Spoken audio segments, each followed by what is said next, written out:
Welcome back to Andersen. We're in the kitchen again tonight, and tonight we're making a really fun snack that we make quite a lot, and it's so easy, so much better than store-bought. You're gonna love it. We're making homemade potato chips. This is really easy. It sounds like it might be complicated, but it's not. You only need a few things. You need potatoes, so we have both small potatoes and we have bigger potatoes. It doesn't really matter. The size of your potato doesn't matter. Size doesn't matter, guys. It really doesn't. So you'll need some potatoes. I'm using russets, but you can use whatever kind of potato you really enjoy. I'm using a good russet potato because that's what we usually use for baking potatoes, and that's what I like.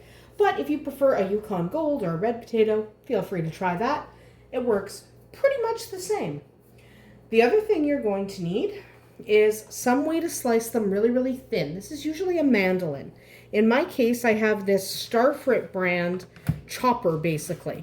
And you put the potato here, put the little sleeve here so that you don't chop your fingers. If, however, you have a potato that's too big for the sleeve, I literally take the potato and I hold it while I chop. Okay, I just hold it like this and chop it. This has multiple size settings, so I can slice them really, really thin because you do need them paper thin.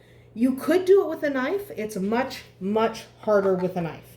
So I'm just going to put my little sleeve on. But whatever mandolin kind of thing you like, that's what you should use. So if you have a lot of us have a mandolin sitting in our cupboards. Use that. Use whatever's comfortable for you. I prefer something like this. So we're just going to take our potato. These are washed, scrubbed really, really well, so they're nice and clean. So then we're going to stick them in the sleeve. I'm going to stick it that way. And then I'm just going to start chopping. I also have this pusher, but I'm going to start with my fingers. And we're going to just start chopping. And the very first little piece you get is going to be that end piece. You're just going to discard it. You don't need the very, very ends. But you do want to slice them fairly thin. And this comes with a nice little dish to catch them. So I'm just going to slice this guy up pretty thin. Okay, just so you can see for scale, these guys are pretty thin. Okay, you just want them very, very thin. Okay, incredibly thin. Thin as your mandolin will go without basically chopping them to pieces because you don't want that. So just keep going. Do the whole potato. The next thing you're going to need, so this is really easy, this is just pump action. So I will link to this if I can remember to link to this because I know somebody's going to ask me. You just have to watch your fingers, and I really should be using the pusher, shouldn't I? Yes. So that's what we're going to do. But you just chop the whole thing. You're also going to need a deep fryer or a pot of oil on the stove. I prefer to use a deep fryer. It's just easier. Okay, it's just so much easier to use a deep fryer and not worry about splattering or the right temperature or whatever. But you can do it with a pot on the stove. I used to before I had a deep fryer. So there we go. That's pretty much chopped. So you see how thin, papery thin these potatoes are? You should be able to like see your fingers behind them as you pass your fingers behind them. That's how thin they should be. Okay, if you can't see your fingers behind that, when you rub it on the back, then they're not thin enough. So, next step, you're going to need a deep fryer. You are going to want to heat that deep fryer to 375 degrees Fahrenheit. That's the perfect temperature for cooking our potatoes. I'm heating up my deep fryer right now, so I'm going to finish chopping potatoes, and then we'll move over to the deep fryer. All right, a couple more things you definitely are going to need now that your potatoes are sliced. You're going to need some kind of container to put your potato chips in. I'm using a container that has a lid, so it's just one of those plastic food storage containers because I can put the chips in here. When they cool, I can put a lid on and they're nice and safe, and it also is large enough to allow me to toss the potato chips. Okay, so you're going to need that. And you're going to want to put a paper towel or a cloth or something in the bottom in order to absorb the oil because you are deep frying these. So you want to make sure that that oil has something to get absorbed into so it doesn't just soak into your potato chips. The next thing you're going to worry about is seasoning. So we're making barbecue potato chips tonight because that's my older son's favorite. So that's what I'm making. We're going to make a whack ton, about 6 potatoes worth. And what we need is barbecue seasoning to put on them. Now you can make these yourself or you can buy them. And honestly, this is one of those things that I just buy because it's so much easier. They're literally popcorn seasonings. They're the same thing. So we bought, I like the Clubhouse ones, but they also have different brands like Kernels and whatnot. But I like the Clubhouse ones. That's one of my favorite brands. And this one is just a barbecue popcorn seasoning. And it goes on the potato chips really well. I can't speak tonight. For reference, it's actually quite late when I'm filming this. It's not posted until Sunday afternoon. But this is really late Friday night because I had to wait for everybody to go away. They're annoying. They're not. I love them, but they're annoying. So I can't talk. It's late. So yes, popcorn seasoning works perfectly. We're using barbecue.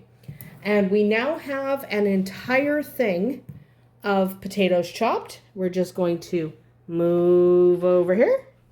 Gonna move here. Raise this up. Here's our deep fryer. Okay? There's dog. See, there's dog tail. But here is our deep fryer. Now this is super easy to do. We're going to take the lid off. Now I am using a Tefal Easy Clean. I've had this fryer for years. So yes, it looks pretty beat up and stuff because it is kind of beat up. I've had it for a long time. But this is my deep fryer. It's the Tefal Easy Clean. The oil is preheated. And I have just dropped the basket into the oil because you can't take a handful of chips and put them in the basket and lower those into the oil. You can't do that. They'll stick together. They just won't work. So this is a little bit labor intensive only because it takes so much time because you can only fry these in small batches.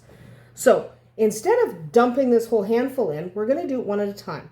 So one at a time in different spots in the fryer. I like to insert them sideways so that I know all sides touch the oil instead of laying them flat on top. Okay? So you can do quite a few, but you can't overcrowd them or they won't cook properly. Okay, so that's my handful. I like to have a pair of tongs ready just because that allows me to separate them out. I don't like my potato chips sticking together. So it just allows me to move them around a lot. And this oil, I've been using it all day, so it's darkened up a little bit. But what you want is, you want them not flexible. So if you can pick them up and still bend them on the side, then they're not done. Okay? And you can fry them pretty dark. So if you like really dark potato chips, you can let them go quite a while. Right short of burning. But you don't have to leave them quite that long. So you just take a potato chip, test. That one's still flexible. This one's very flexible still. So you just leave them in the oil until they're not anymore. Kind of just keep them moving, turn them over, make sure all sides get in there. Okay, turn that one over again.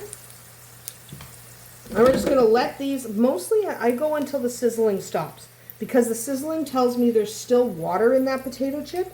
And if there's water in that potato chip, it's not fully cooked. Okay, it's not quite ready. So we're just waiting for most of that sizzling to stop because I do not want sizzling and undercooked potato chips. I don't want anything flexible. So when you're listening for it, you can kind of hear it. You'll know that sizzling comes way down and all of a sudden they're not anymore. And they're just mostly